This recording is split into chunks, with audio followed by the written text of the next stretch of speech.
Today we are making a barley stew with leeks, mushrooms and greens.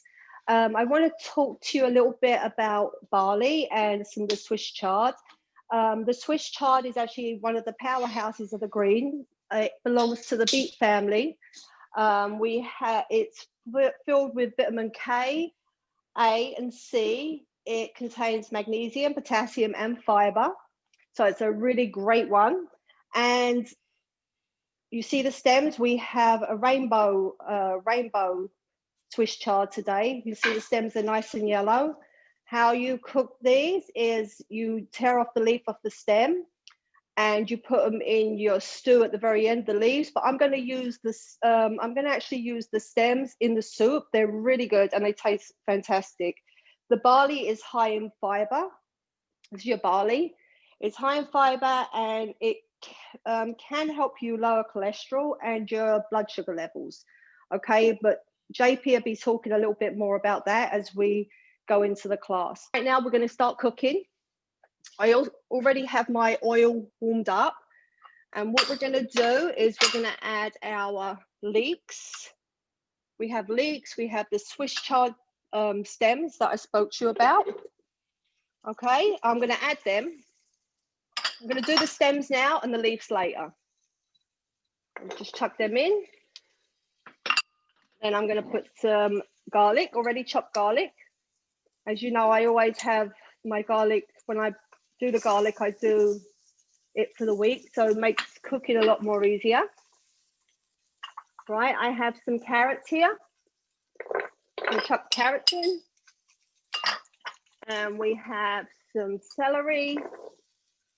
We're just going to give that a couple of minutes. Stirring to see all the nice colours in there. And once this is wilted down, once this is all wilted down, we're going to add our mushrooms. Let's try and get it going. I want to get it going a little bit. So there's our mushrooms. Okay, so they're going next. We're also going to put a little bit of rosemary in. I know I use this a lot, but it's such a great thing to have.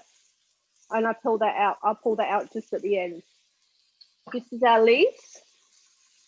You see I tore them all off. They've been washed and soaked. They can, Swiss chard can be really, really sandy. So try and submerge it all in water so you get all the sand out, and then you rip the leaves off and give it another rinse and it should be good to go. All right, so we're going to add our mushrooms now. And you can actually smell the flavors coming up. We'll add our salt and pepper.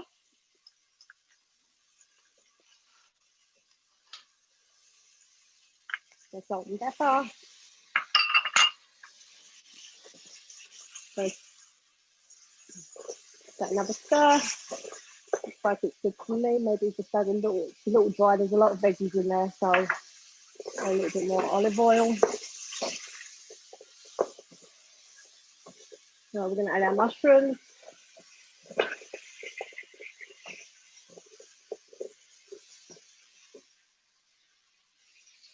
Now, once all that's cooked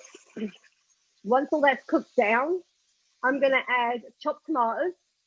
All right, I'm not going to do it right now. We'll probably have to come back to it after JP's class, but I want to get that all going, the flavors. So we have chopped tomatoes. We have chicken or vegetable broth, whatever you have. And then after that, you're going to add a half a cup of barley. My barley's all measured out ready. And then you have the beans, the Swiss chard leaves go at the end of that. Right, so I'm going to just let this go for a minute and I'll show you what the end result looks like. Okay, so we'll come over here. This is the barley. Yeah, this is the barley soup all done. So you can see that we have the mushrooms in there, the greens, and it's really, really tasty. So it's a cold day, good day to make barley stew, and it's healthy. So that's another good thing. It's packed with vegetables in there. All right. So the water of the week, we have cucumber, fresh basil, and some lemon. Okay, it's probably going to make you tinkle a lot, but it's all good. All right, and that's for the week. But I'll come back and I'll take the next step of the barley stew after JP's finished. So I wanted just to give you a little bit of the idea of today. So we wanted to suggest about issues with diabetes and what should people do. And so just for those who are not aware or need to learn a little bit more, we're going to be talking specifically of diabetes 2. That is one that you produce, your body produces insulin. We need that to get the sugar out of your blood and into the organs where it's used for energy. So, but there are problems, and you cannot absorb it. So you end up getting high blood sugar, high levels of sugar in or glucose in your blood. It's different than type 1. Type 1 is genetic. You are born with it, and you do not produce insulin at all. So you need shots of insulin regularly. Now, for type 2 diabetes, depending on how you are, you may need to have some of that insulin added, but a lot of it is controlled through diet. And people think it's really complicated and it's like the end of it and they don't care about it. But the good news about this whole thing is we're almost there. Basically, it's very much the thing, just like you saw Sam do this soup. It's basically things that you know, and we don't need to change much from our message. It's, of course, adding a lot of fruits and vegetables. And what about no refined juices? Obviously, no soda, but when have we ever teach you a class using soda? So no soda, no juices. Those are because they are very highly refined products, same thing with flour, highly refined. And so that would actually pushes your blood sugar up, and then you can have a lot of problems. Cookies, pastries, and all of that are jams and things like that. Those are the things. But for the dishes that we have with full of vegetables, full of whole grains, that's a very misconception. People think that carbs are the evil here. Not every carb is the same. Complex carbs, just like the barley that you just saw. We're going to have here, I'm going to show you the golden lentils that we're going to use.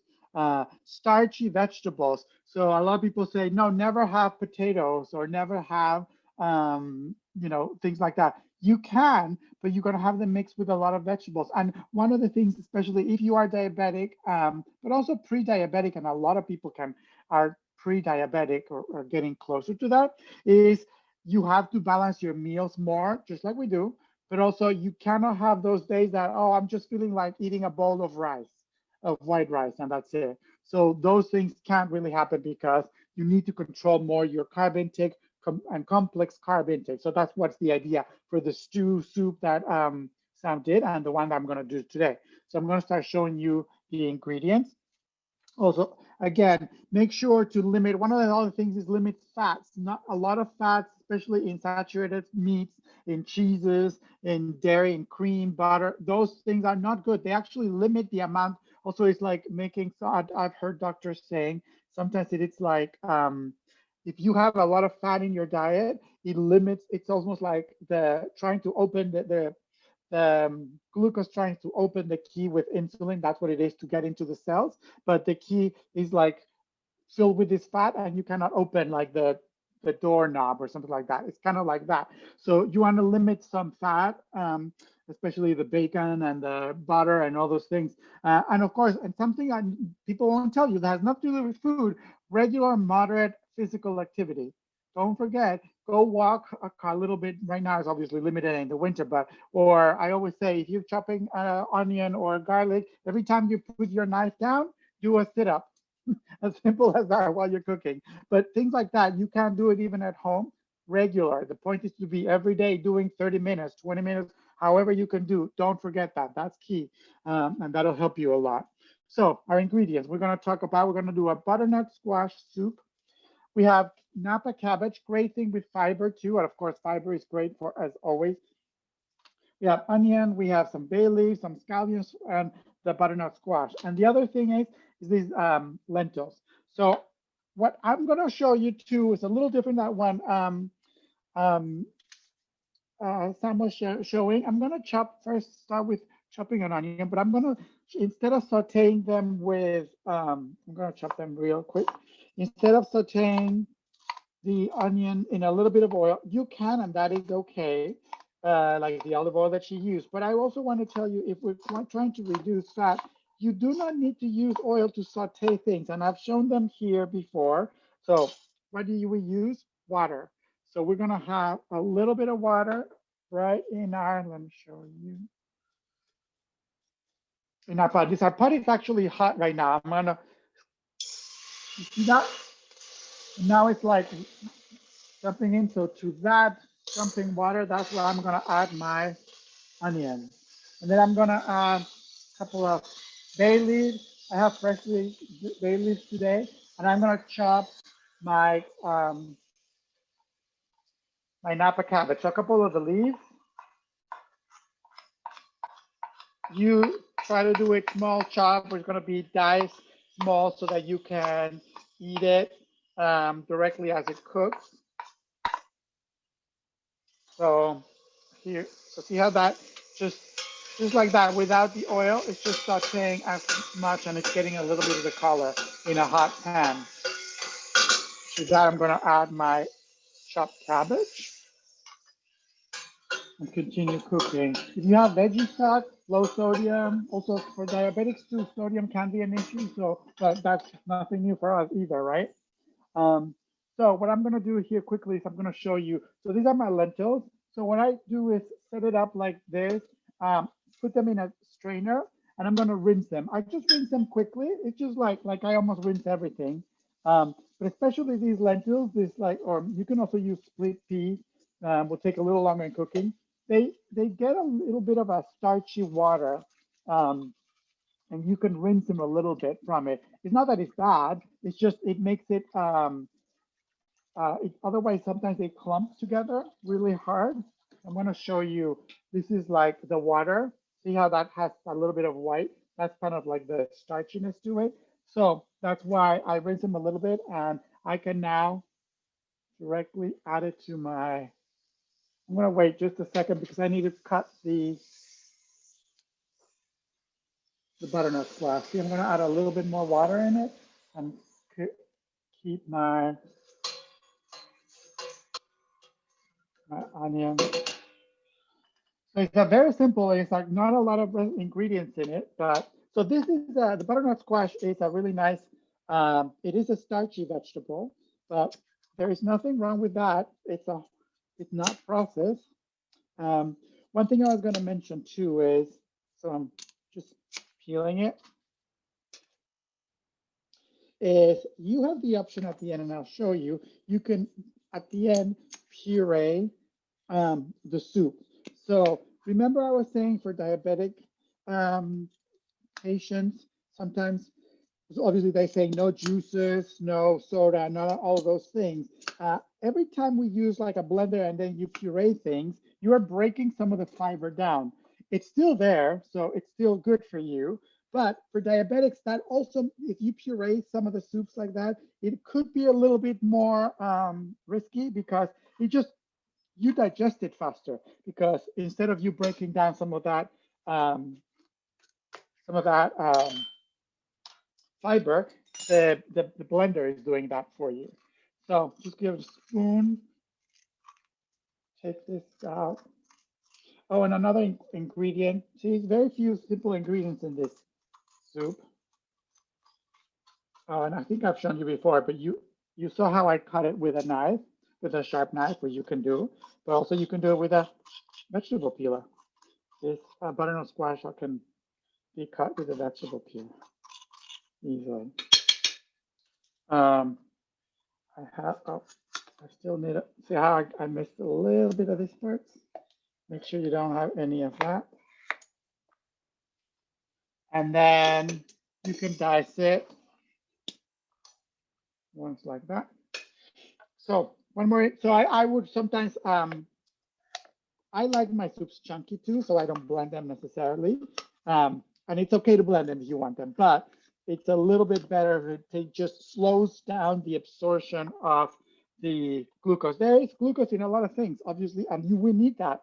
That's the whole point. We need it for our brain, for our energy and stuff, but there's that issue with diabetes that you have some trouble because the insulin is not enough, or it's hard to get into your tissues. Anyway, so I'm gonna just quickly dice like this and add it into my soup. And then I'll add my just vegetable stock or soup or chicken stock, or I'm gonna put just water. So let's see how this one's doing. Doing good. So then I'm adding it here. And then I'm gonna add my lentils directly there. It's amazing how these lentils cook. They cook really fast. They cook a little faster than the green lentils or the black lentils, just because these are almost like split a little bit. And what I love about this, so I'm gonna like 10 cups of water, something like that. And that's it. See, there's no fat added to it. And then you're gonna bring it to a simmer. And I'm gonna show you one. Oh, the other ingredient that I have is, this is optional, but it's a little bit of curry powder, but this is not a curry soup. Try doing it with like a little bit. It's not even like you can see it's just not even like a quarter of a teaspoon. It's really small, but the way that it's not going to give a lot of strong flavor to it, but it's just going to enhance the flavor once you as you eat it, because it just enhances the flavor of all the other vegetables. It also is really useful if you do that, something like that with mushrooms. It just enhances the flavor of the mushroom. So I'm going to show you quickly what we have here. So this one, you could cook it like around 30 minutes, something like that. And here's our result now that I did earlier. So I want you to see just the consistency of it. So the consistency, so see the color, it gets like a really nice hearty broth from the lentils. The lentils are almost disintegrated into it. You can barely see them. So this is the point where you decide whether you can puree it, which you can, or I like it chunky like that, with the issue that I was mentioning. You can taste it, salt and pepper, and then you can serve it. And this is an option where you're gonna have, I have a little bit of quinoa cooked. So I'm gonna use that in there, but you can do, see, if you're diabetic, you still can have rice, even if it's white rice, it should not be the problem. But see the amount, it's just a small amount. It's not like a mountain of it. And then you pour this in. So then we have it here. And then of course, we're gonna garnish it just with a little, if you have any herbs you have, I'm gonna have some of these scallions, and just a little goes a long way. This is a garnish, so you can do it a little bit at an angle.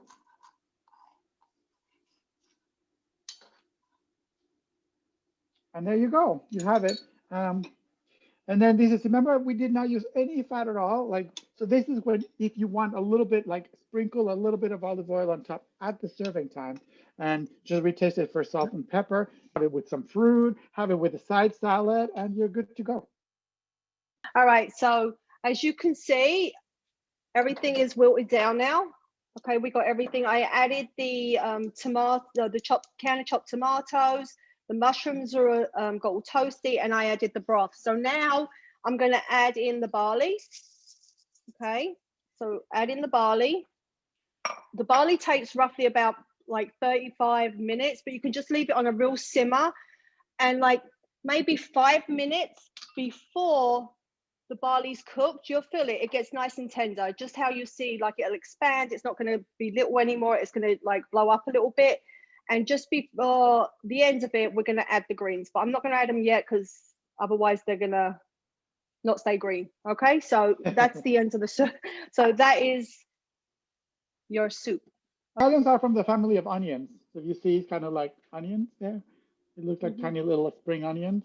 Sometimes they call them spring onions, but it's not, I wouldn't call it an herb, but it's a great garnish. It's a great garnish. If you can garnish with any herbs like parsley, cilantro, but I had these scallions and they usually don't need, especially the green, light green and green parts, you can eat them raw. And so, yeah. Yeah.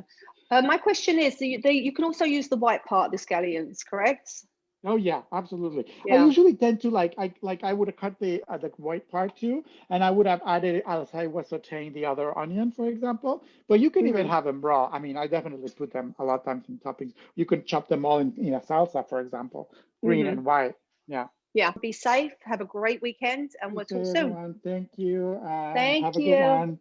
Bye.